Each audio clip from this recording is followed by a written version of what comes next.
कभी सोचा है जब कोई अपनी मेहनत से अपने परिवार के लिए एक ज़मीन खरीदता है, एक छोटा सा घर बनाने की सोचता है, तो कौन सोच सकता है कि वही सपना किसी और की जलन का सबब बन जाएगा। हेलो एवरीवन, स्वागत है आप सभी का मेरे यूट्यूब चैनल पर। मैं यहाँ आप लोगों के साथ हुई real life horror incident share करता हूँ। अगर आपके पास भी कोई ऐसी रियल लाइफ हॉरर इंसिडेंट है तो आप मुझसे मेरे इस ईमेल आईडी पे आकर शेयर कर सकते हैं। साहिल हैदराबाद से है, 22 साल का एक हार्डवर्किंग लड़का। साहिल अपने फैमिली के लिए सब कुछ करता है। उनके मम्मी पापा, छोटी बहन और दादा दादी उनकी हर चीज़ का ध्यान रखता है, घर की छोटी मोटी नीड्स को पूरी करता है और अपनी फैमिली के लिए एक अच्छा घर बनाने का प्लान बना रहा था। साहिल का काम भी बहुत अच्छा चल रहा था। वो हाईटेक सिटी माधापुर के एक रेप्यूटेड आईटी कंपनी में काम करता था। उसका एनुअल पैकेज भी बहुत अच्छा था और ऑफिस में सब लोग उसकी डेडिकेशन की तारीफ़ करते। वो हर रोज़ दिल लगा के काम करता, पर कभी अपनी फैमिली की कंफर्ट और ज़रूरतों को इग्नोर नहीं करता। उसकी मम्मी हमेशा कहती थी, साहिल बेटा, तुम हमारे लिए सब कुछ करते हो, अल्लाह तुम्हें हमेशा खुश रखे। साहिल खुद भी अपनी लाइफ में फोकस्ड था और अपनी फैमिली के लिए सिक्योर फ्यूचर बनाना चाह रहा था। यही छोटी मोटी बातें उनके रिश्तेदारों को अच्छी नहीं लगती थी। उन लोगों को थोड़ी जलन होती। ये बेसिक ह्यूमन इमोशंस थे। लेकिन कुछ महीने बाद साहिल को ऑफिस में अचानक से दिक्कत आने लगी। काम में फोकस नहीं रहा, छोटी छोटी गलतियां होने लगी। पहले एक नॉर्मल और कॉन्फिडेंट लड़का अब हर काम में टेंशन और फ्रस्ट्रेशन महसूस करता। उसकी तबीयत भी धीरे धीरे बिगड़ने लगी। पहले थोड़ी थकान, फिर सरदर्द, फिर कभी कभी चक्कर आना। हर दिन काम पर जाते हुए लगता जैसे कोई उस पर नेगेटिव एनर्जी डाल रहा हो। वो बहुत कमज़ोर महसूस करता, बहुत ज़्यादा बेचैन महसूस करता। उसको कुछ समझ में नहीं आ रहा था कि हो क्या रहा है उसके साथ। फैमिली इनिशियली समझ नहीं पाई कि हो क्या रहा है, पर कुछ अजीब चीज़ें होने लगी। घर में कभी कभी लाइट ब्लिंक होना और सामानों का अचानक से खो जाना, जैसे कहीं पर्स रखा हो वो गायब हो गए हो, कहीं सामान रखा हो वो गायब हो गए हो, कोई डॉक्यूमेंट गायब हो जाए। ऐसी बहुत सारी चीज़ें होने लगी। खिड़की के पास एक अजीब सा हवा चलता और साहिल के रूम से रात में हल्की आवाज़ आने लगी, जैसे वहाँ कोई बैठ के उससे बात कर रहा हो। उनको समझ नहीं आ रहा था कि हो क्या रहा है। साहिल को सबसे पहले ये पता चला कि कुछ नॉर्मल नहीं है, क्योंकि वो देख रहा था कि उसकी ज़िंदगी में सब कुछ उथल पुथल है, पहले जैसा कुछ भी नहीं है। कभी उसके डॉक्यूमेंट खुद ब खुद ही गुम हो जाते, जो वो प्रेजेंटेशन बना के रखता वो गायब हो जाता, जबकि उसने बहुत मेहनत किया था, हर जगह खोजता पर उसे नहीं मिलता। कभी उसका फ़ोन अपने आप ही ऑफ हो जाता, जबकि वो अपने फ़ोन को 100% चार्ज करके रखता, पर ना जाने ये कैसे हो जाता। और एक रात उसको ऐसा लगा जैसे उसके बाजू में कोई खड़ा हो और उसे ही घूर रहा हो, और उसकी इतनी हिम्मत ही नहीं हुई कि उधर मुड़ के देख लेता। वो डर के मारे जम चुका था। उसको समझ नहीं आ रहा था कि हो क्या रहा उसके साथ। ये सब कुछ सिर्फ साहिल के साथ होता। धीरे धीरे फैमिली भी नोटिस करने लगी। मम्मी बोली, बेटा तुम थोड़ा रेस्ट कर लिया करो, क्या तुम्हारी तबीयत सही नहीं है?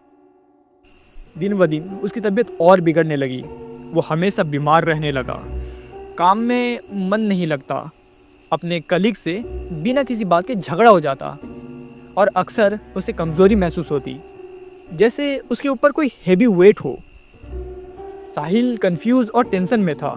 डॉक्टर के पास गया, टेस्ट हुआ, सब कुछ नॉर्मल, सारे रिपोर्ट्स नॉर्मल आए, पर कुछ अंदर से अजीब था। उसे समझ नहीं आ रहा था कि हो क्या रहा उसके साथ। फिर एक दिन साहिल का कज़न उसके घर आया। दोनों बहुत अच्छे दोस्त थे बचपन से।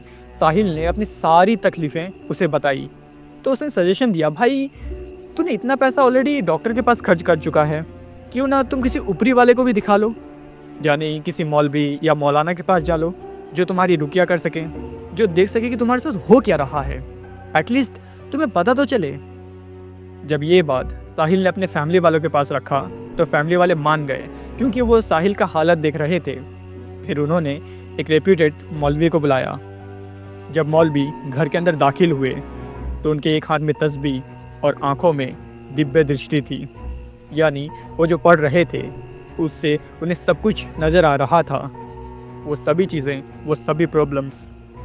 पर वो उस समय शांत रहे, उन्होंने बस ऑब्जर्व किया हर एक चीज़ को और उन्होंने कहा, बेटा तुम्हारे ऊपर कोई साया है, ये सिर्फ देखने से समझ नहीं आएगा।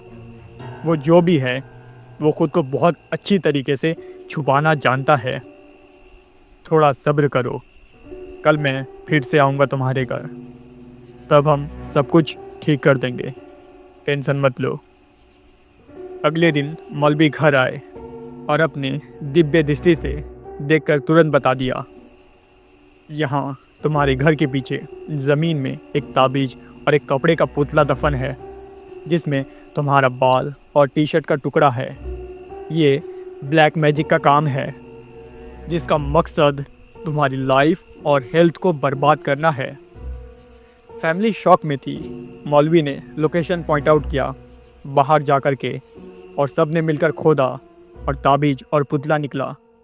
मौलवी ने कहा, मैं ये सब अभी अपने पास रखूँगा, कल जब एग्जॉर्सिज्म होगा तब ये काम आएगा। साहिल को तब जाकर समझ आया कि उसके ऊपर सच में ब्लैक मैजिक का असर था। दूसरे दिन मौलवी साहब साहिल के घर आए और रिचुअल स्टार्ट हुआ।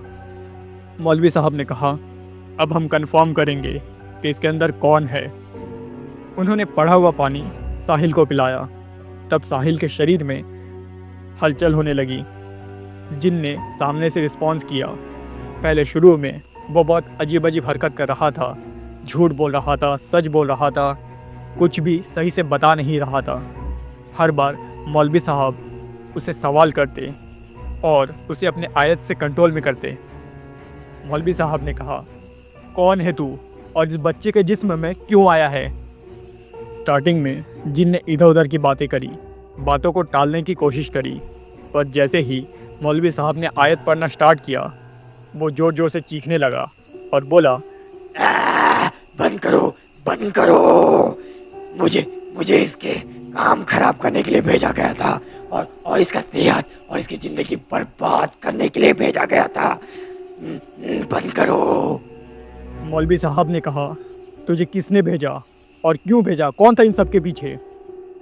जिन थोड़ा रेसिस्ट करता है और फाइनली सारा डिटेल्स बताता है। वो बोलना स्टार्ट करता है कि किसी ने इसके घर के पीछे कोने की तरफ ताबीज़ दफन किया था। ताबीज़, उसकी वजह से मुझे पता चला कि मुझे इसकी ज़िंदगी खराब करनी है, इसकी ज़िंदगी बर्बाद करनी है और इसकी हेल्थ ख़त्म कर देना है। इसको जान से ख़त्म करना है, क्योंकि ये इसके ज़िंदगी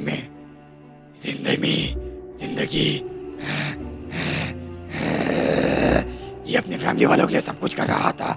उनको ये सब बर्दाश्त नहीं हो रहा था, इसलिए इसको भेजा गया है।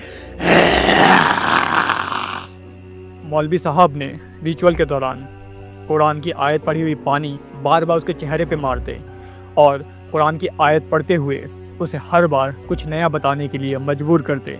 वो हर बार कुछ ना कुछ नया डिटेल दे रहा था। ये सवाल जवाब का प्रोसेस बहुत समय तक चलता रहा और आखिरकार जिनका कंट्रोल उसके शरीर से धीरे धीरे कम होने लगा और मौलवी साहब ने पूरी तरीके से रिचुअल कंप्लीट किया, जिनको मजबूर कर दिया ताकि वो शरीर छोड़कर निकल सके। जब वो जिन शरीर छोड़ के जा रहा था तो मौलवी साहब ने पूछा कि मुझे कैसे पता चलेगा। तो उसने कहा, जब मैं यहाँ से जाऊँगा तो इस घर में जितने भी शीशे हैं सब एक बार में फूट जाएंगे। और आखिरकार जब वो सच में उसके शरीर को छोड़कर गया तो उस घर में जितने भी शीशे थे एक बार में ढो करके फट गए। उसके बाद मौलवी साहब ने कुरान की आयत पढ़ते हुए उस ताबीज़ और पुतले को जला दिया और साहिल को प्रोटेक्ट करने के लिए एक ताबीज़ दिया। एंड आफ्टर एग्जॉर्सिज्म साहिल बेहोश हो गया। साहिल धीरे धीरे नॉर्मल लाइफ पे आ गया। उसकी फैमिली रिलीफ थी, ऑफिस वर्क और हेल्थ दोनों नॉर्मल हो गए। मौलवी साहब ने जाने से पहले कहा था, अब सब नॉर्मल है, लेकिन हमेशा सुरक्षा के लिए अपना ध्यान रखा करो, 5 वक्त का नमाज़ पढ़ा करो और कुरान की तिलावत किया करो, जिससे कि आप पे कोई भी तरह का ब्लैक मैजिक नहीं होगा और कोई भी जिन जिन्नात आपके करीब नहीं आएंगे। साहिल की फैमिली अब एक नॉर्मल ज़िंदगी जी रही है और उसके रिश्तेदारों से दूरी मेंटेन करना सीख चुकी हैं, और हम उम्मीद करते हैं कि साहिल जल्द से जल्द रिकवर कर जाए और अपनी ज़िंदगी में खूब तरक्की हासिल करे। थैंक यू साहिल, अपनी स्टोरी को हमसे शेयर करने के लिए। कई बार हमारी ज़िंदगी की तरक्की हमारे रिश्तेदारों और दोस्तों को आंखों में चुभने लग जाती है, इसलिए आपको ये पता होना चाहिए कि कौन आपकी ज़िंदगी में कब और कौन सी तूफ़ान लाकर खड़ी कर दे। तो दोस्तों, ये थी आज की स्टोरी। अगर आपको ये वीडियो पसंद आई तो इस वीडियो को लाइक, शेयर और सब्सक्राइब ज़रूर कर दें और हमारी वीडियो को हाइप करें। हमारा चैनल अभी छोटा है, अगर आप हाइप करेंगे तो इससे हमारे चैनल को बूस्ट मिलेगा। और अगर आपके पास भी कोई ऐसी रियल लाइफ हॉरर इंसिडेंट है तो आप मुझसे मेरे इस ईमेल आईडी पे आकर शेयर कर सकते हैं। तो मैं मिलता हूँ आपसे एक न्यू हॉरर स्टोरी लेकर के। तब तक के लिए बाय बाय।